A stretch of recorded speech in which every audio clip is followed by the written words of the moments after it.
Bienvenidos de nuevo.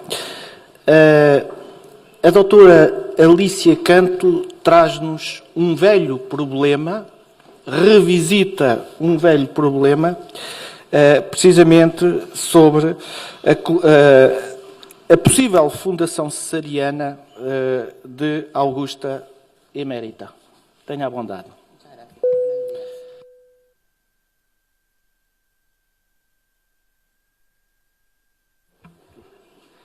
¿Se oye ahora? Sí. Que decía buenos días y que en primer lugar quería dar los agradecimientos de rigor, que en este caso además son muy sinceros, a los organizadores de esta 9ª Mesa Redonda de Lusitania Romana y también al Museo Arqueológico Nacional. En segundo lugar, quería hacer una captatio benevolentia, porque un tema complejo, ciertamente lo es, que tiene 21 argumentos, ya se ve venir que cabe mal en 30 minutos. Bueno, de hecho, creo que yo no sé decir nada en 30 minutos. Y entonces, aunque esta mañana he quitado 8 diapositivas, lo juro, todavía me parece que son demasiadas. No sé, espero que a la organización no se lo parezca, pero bueno, eso me obligará a hablar un poquito más deprisa. Entonces, para compensarlo, lo que he hecho ha sido poner más texto en las diapositivas, lo cual está desaconsejado normalmente, porque la gente lee los textos y no hace ningún caso del conferenciante. Pero bueno, lo sacrifico con gusto, con tal de que vaya todo mejor documentado, sobre todo porque va a quedar en el futuro vídeo, un poco, no para la inmortalidad, pero por lo menos para una posteridad más o menos variable, y entonces ahí se podrá ver todo con más calma. Y por otro lado, he hecho una pequeña estadística acerca de algo que está muy de moda hoy en día. Entre los 24 ponentes que formamos o que participamos en esta mesa redonda, hay 19 hombres y solo 6 mujeres. Entonces yo he pensado, bueno, habrá algún caballero que me ceda 2 o 3 minutos de su ponencia, y entonces la mía podrá ser un poquito más. Bien, pues entonces vamos a empezar. Quería empezar haciendo un recuerdo, para mí muy grato, y una dedicatoria que además creo muy justa a 2 personas, 2 expertos que no están ya con nosotros. Uno hace mucho tiempo, don José Álvarez Sáenz de Buruaga, el padre de nuestro querido Chema, José María Álvarez. Y por otro lado, el que fue mi primer y más antiguo maestro, José María Blázquez, que como todos sabréis falleció en marzo de este año, porque el uno, siendo yo estudiante en el año 71, me parece, la primera vez con él, fue el que me llevó por primera vez a Mérida, en estos pequeños grupitos que él hacía, entre los que excavábamos en Cástulo, y me presentó a don José, con el cual simpaticé inmediatamente y que además me llamó la atención porque nos trató casi como si fuéramos colegas a un pequeño grupo de 3 o 4 simplemente estudiantes. Y entonces es algo que yo conservé con gratitud y que tantos años después sigo conservando con gratitud. Y, en fin, me gustaba dedicar estas palabras de hoy a los 2. Bien, quería hacer una breve reflexión sobre un tema que me parece que es importante, aunque y atañe además de forma un poco lateral a lo que trato aquí hoy, y es el de la frontera lusitania-bética. Siento que ayer no pude atender a la ponencia del nuevo atlas antroponímico, pero bueno, más o menos he procurado informarme. Me parece que el mapa en este aspecto no cambia. No me puedo parar, lógicamente, a leer todos estos textos que, sin embargo, van a quedar, como digo, en el vídeo. Y se trata de 2 textos de Estrabón. Esta mañana encontré otro, por cierto, pero ya no ha podido ir. 2 de Pomponio Mela, que es el natural de Algeciras, en su coreografía. Y nada menos que 7, en este caso de Plinio el Viejo, que además fue procurador en la península ibérica de Vespasiano, y por lo tanto estaba sobre el terreno y conocía directamente la península ibérica. Todos estos textos, que no podemos leer, lo que indican es que el Guadiana es la frontera entre Bética y Lusitania, es la frontera. Entonces, en el anterior, por ejemplo, lo dice clarísimamente Mela, que el río Guadiana separa Bética y Lusitania, y Plinio también con mucha claridad, y además varias veces. Lusitania dividida de Bética, o sea, dentro de la Hispania ulterior dividida de Bética por el Guadiana. Bueno, entonces, esas son fuentes directas. Y las indirectas, por ejemplo, Artemidoro, no me he metido en el lío de si el papiro dichoso es bueno, malo o medio pensionista, porque ya se verá, pero lo cierto es que hay algunas citas que también hacen referencia a esto, y lo ha estudiado hace poco Pierre Moret en su mapa. Pero sobre todo Julio César, me parece un texto indirecto pero muy importante. Durante la guerra contra Pompeyo y sus hijos, entre el 49 y 45, dice claramente que los legados Afranio y Petreio y Barrón tuvieron de ellos uno la Hispania Citerior con 3 legiones, el segundo la Hispania Ulterior desde el desfiladero o salto de los castulonenses hasta el Guadiana con 2 legiones, y el tercero desde el Guadiana el territorio de los Betones y el campo de Lusitania. Quiere decir que esta idea de que el Guadiana dividía, incluso cuando no existía más que la Hispania Ulterior, no había Bética y Lusitania, era el divisor, pues nos lleva a la conclusión de que 12 textos de 5 autores grecorromanos, de los que uno era hispano, 3 conocieron directamente Hispania y otro manejó fuentes de primera mano, dicen que el río Guadiana era la frontera entre Lusitania y Bética. Cuando vamos esta es la Lusitania que yo llamo la Lusitania romana del siglo XXI. En realidad viene del XX, como veremos ahora, y es efectivamente el mapa, digamos, base o que rige el atlas antroponímico de la Lusitania romana. Que bueno, ahí están los autores coordinadores, participan varias instituciones, varios autores, una obra de mucha influencia que ahora se va a renovar, pero evidentemente con la que no se puede estar de acuerdo, por lo menos yo no lo estoy, modestamente alineándome con los autores antiguos que vivieron, que lo vieron, con estas enormes separaciones que se hacen dejando un minúsculo espacio aquí, más o menos a la altura de Cuncos, y otro pequeñito aquí en la desembocadura para lo que realmente dicen los autores antiguos. Aquí me permití hacer más en pequeño el recorrido del Guadiana en rojo para que se vea más la diferencia. Esto viene de lejos, ya en el siglo XIX hay algunos autores que hacían pequeñas incursiones, digamos, en la Bética de la Lusitania, pero bueno, es en el famoso coloquio de las vías romanas, cuando ya se empieza a fabricar este constructum, que para mí no es real, es una cosa construida modernamente por autores especialmente franceses, que evidentemente pues tiene en 2016, por ejemplo, pues repercusión, porque mucha gente utiliza este mapa pensando que es así. Yo creo que no se puede ni se debe ignorar ni desautorizar a tantos autores antiguos, y hay una inscripción que he rescatado para esta ocasión, y es un cipo de granito hoy desaparecido que Raymond Lantier, el arqueólogo francés, reporta en las actas de la Academia de Inscripciones de París como aparecida detrás del teatro, o sea, por donde iba la muralla, antes de 1914. Y es una inscripción que no se cita. Cuando fui al archivo a buscar la bibliografía tenía 4 páginas, vamos, que eso para cualquier inscripción nuestra del archivo es nada, es muy poco.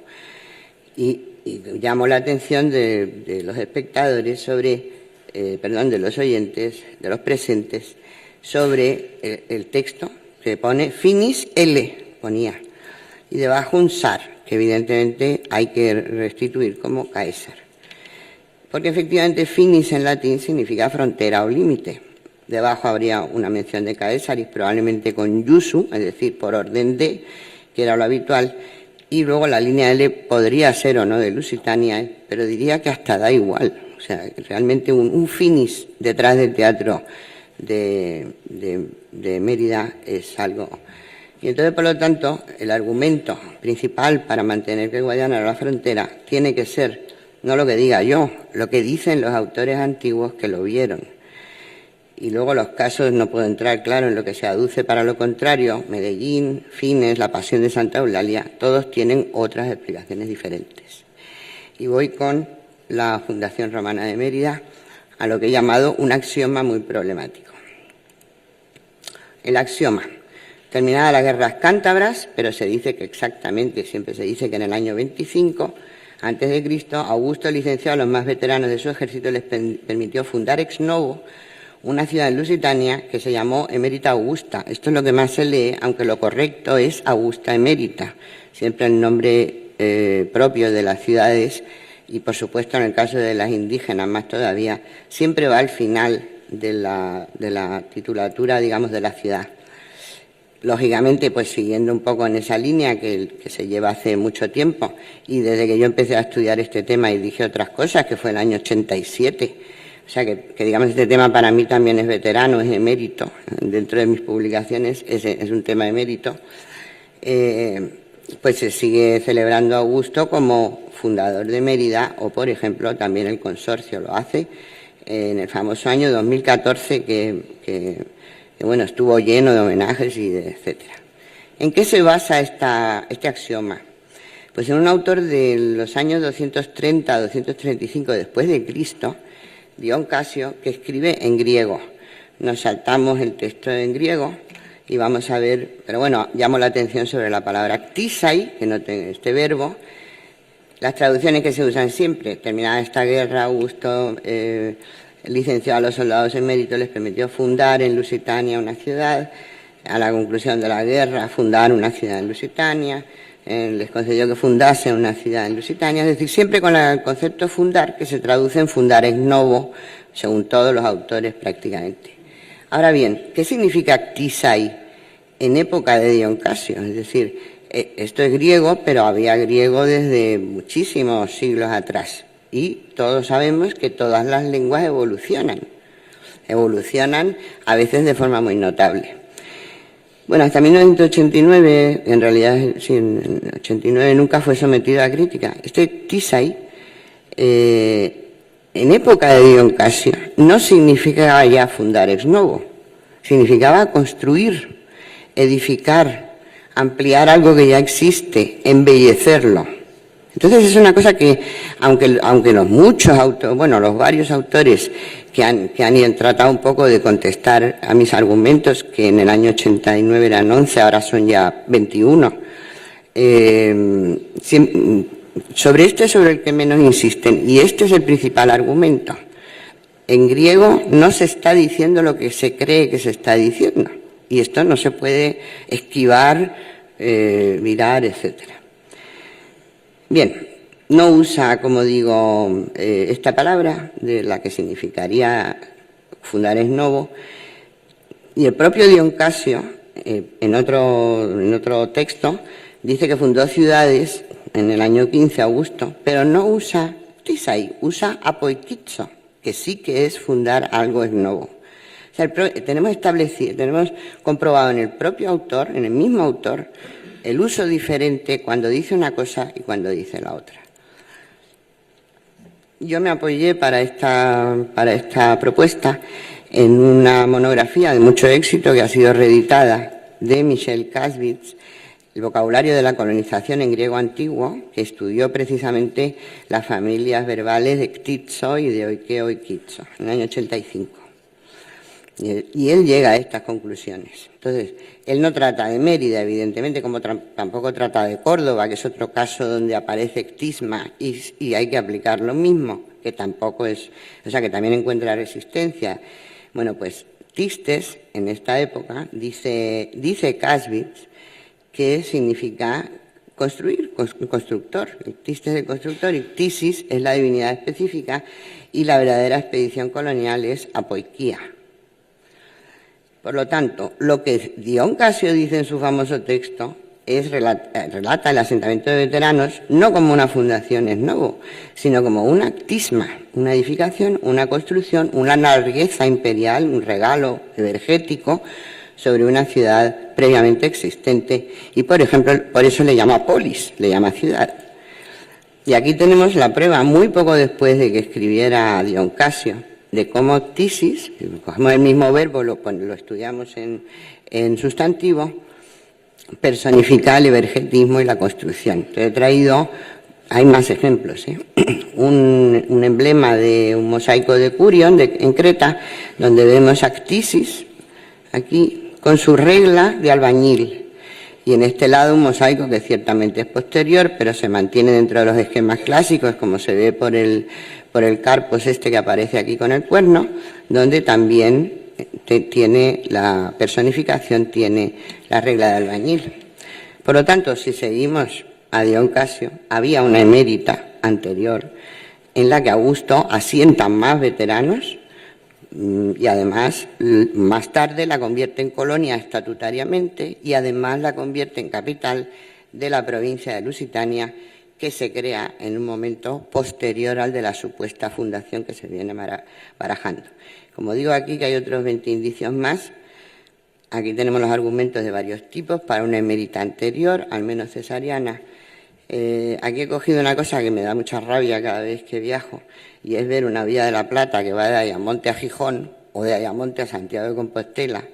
Y yo siempre me pregunto, ¿para qué querían los romanos conectar Ayamonte con Santiago de Compostela? Pero bueno, estas cosas turísticas que pasan, ¿no? Y realmente la calzada iba de Mérida a Astorga. Pero lo que interesa aquí es que es una vía muy antigua, mucho más antigua que Mérida, que todas las ciudades romanas del sitio. Es una vía norte-sur, un eje fundamental para la ganadería, para el comercio, para el tránsito de personas, que tampoco serían muchas. O sea, situación estratégica en primer lugar. En segundo, bueno, no los he puesto en el orden que van a ir luego en el texto, sino un poco como he podido.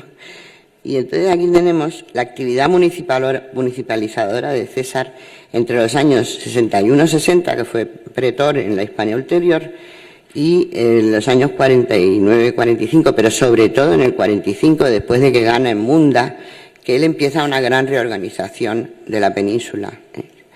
Bien, pues aquí tenemos Mérida con la estrella verde, y todas las ciudades que veis aquí alrededor, todas son fundaciones cesarianas o refundaciones cesarianas, todas se llaman Julia, pues Olisipo, Scalavi, Évora, Pax, Mirtili, Seria, Nertóbriga, todas se llaman Norva Caesarina, etc. Entonces uno se pregunta, ¿y en el sitio estratégico a un hombre tan estratégico, tan buen estratega como César, no se le ocurrió hacer nada? Lo dejó, como se dice, en blanco. Una cosa difícil de creer. Bien, entonces tenemos algunos otros, ya voy a ir muy deprisa, ¿verdad? ¿O solo deprisa? Gracias. Tenemos en primer lugar las monedas. Qué raro que haya unas monedas coloniales donde no se habla de la colonia. Esto es muy extraño. Las primeras monedas, que son quinarios y denarios de plata, sobre todo las famosas de Publio Caricio, siempre tienen solo la palabra emérita. Por ejemplo, aquí tenemos ya la muralla representada, existía ya en época anterior, solo la palabra emérita, y aquí lo mismo. Y luego las que tienen motivos que son claramente fundacionales, la Junta, por ejemplo, que es la que he puesto aquí, la más representativa, aparecen con Augusta emérita, no con colonia y con permiso. Es que todos son datos, y solo es después cuando empiezan a aparecer las monedas con colonia. Entonces, qué raro que se funde algo en el 25 y hasta el año 2 nadie se le ocurra ponerlo en las monedas. El nombre oficial, que es uno de los argumentos también a favor de César, efectivamente tiene el Julia, que hemos visto en todas las demás ciudades. Colonia Julia Augusta Emérita, pero es de lo menos conocido. Pero hay varias tégulas, tejas como estas, que tienen CIAE. Aquí he puesto una ampliación que ya venía en mi artículo del año 89, y bueno, aquí pongo que se puede ver todo con más detalle en mis artículos del año 87, 89, 90, 2005. Digo porque me parece que ayer a lo mejor no tuvieron oportunidad de saber este detalle. Y luego hay 3 tuberías de plomo, donde también viene el CIAE, abajo sería en color. Aquí tenemos la famosa dedicación al genio de una palma colonial, que bueno, aunque se ha leído a veces Civitatis, genio de la ciudad, pero es que Civitas en esta época no se puede combinar con Colonia, ni hay paralelos para ello, porque Civitas en este momento se utiliza para las ciudades indígenas, por lo tanto no encaja. Y a la derecha una serie de sellos en unas sigilatas del alfar de Tricio en La Rioja, que también lo trae. Pero el nombre Julia está bien acreditado y además a lo largo de bastante tiempo, si bien no es el oficial.